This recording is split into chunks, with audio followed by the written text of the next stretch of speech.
Agora vamos para o Rio de Janeiro. Alô, Rodrigo Viga. Bom dia. Muito obrigado, Joseval. Começamos a terça-feira como tínhamos começado a semana, com tempo ruim, fechado aqui no Rio de Janeiro. Tem carioca de casaco, termômetro... Não vale rir não, Ares. Tem carioca de casaco, termômetros na casa dos 21, 22 graus. É que não... rapaziada aqui não está muito acostumada não, mas está quente o clima, amigos e ouvintes internautas da Jovem Pan.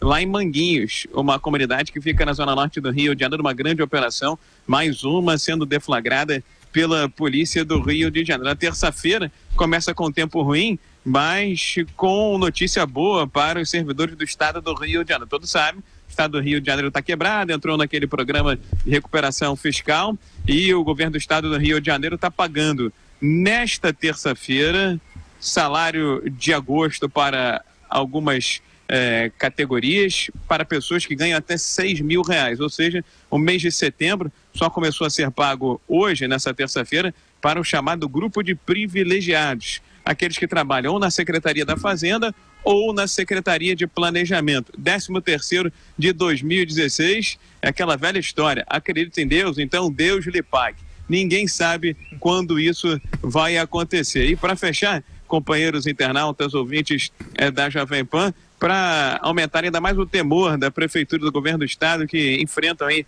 crises de proporções diferentes, o Governo Federal está sinalizando com a possibilidade de devolver ao município e ao Estado a administração de 9 hospitais federais que operam aqui no estado do Rio de Janeiro. O governo federal diz que está gastando muito, mais de 3 bilhões e 500 milhões de reais por ano, e pode empurrar de volta para o município e o estado a administração desses hospitais. Isso ainda é resquício do Rio de Janeiro capital.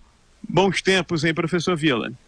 Bons tempos, inclusive, já que você falou nesse finalzinho, eu acho que a transferência da capital foi do conjunto da capital, porque vários países na capital não tem os 3 poderes. A Alemanha, por exemplo, é assim, né? No caso do Brasil, os 3 poderes, as sedes do Executivo, do Legislativo e do Judiciário foram para a mesma cidade. E uma cidade isolada, foi um erro a transferência da capital. Uma coisa é você ter uma parte dos órgãos administrativos lá, tal, tudo bem, poderia ser. Mas isso fez muito mal para o Brasil, primeiro e mais importante, e segundo, fez mal para o Rio de Janeiro. O Rio de Janeiro acho que nunca conseguiu assimilar o golpe da mudança da capital, né? Exatamente, e tem gente que faz as contas até hoje.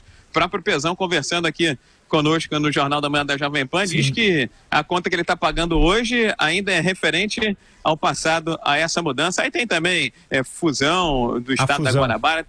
Tem uma série de fatores. Não podemos esquecer também que teve uma roubalheira danada por aqui e falhas administrativas. É o chamado conjunto da obra. Ficou feio, parece um rascunho, professor Vila. Não, é verdade. Eu acho que o Pezão, quer dizer, a análise que ele faz é absolutamente oportunista, tal, porque ele não quer jogar a culpa no Sérgio Cabral, que afinal é quem o criou, tal. Agora, essa questão da fusão em 1975, quando houve a fusão do estado da Guanabara, que era a cidade do Rio de Janeiro, com o estado do Rio de Janeiro, cuja capital era Niterói, é bom lembrar para o nosso ouvinte, só relembrar, né, Viga, que a cidade do Rio de Janeiro foi um estado entre 1960 e 1975. Então, durante 15 anos, foi uma espécie de cidade-estado.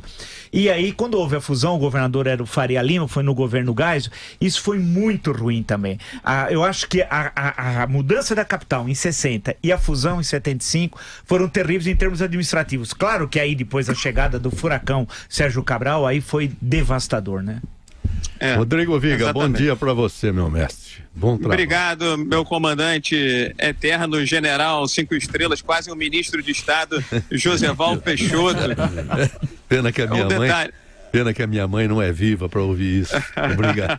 Ó, um mês de invasão à Rocinha. Cadê o cabeça de bacalhau? Cadê o Rogério Avelino 117? Ninguém sabe, ninguém viu. Dizem até que ele fez plástica, viu, professor Vila? É incrível. Levar as Forças Armadas, Polícia Civil, Polícia Militar, e ninguém conseguiu prender o Rogério 157. É inacreditável.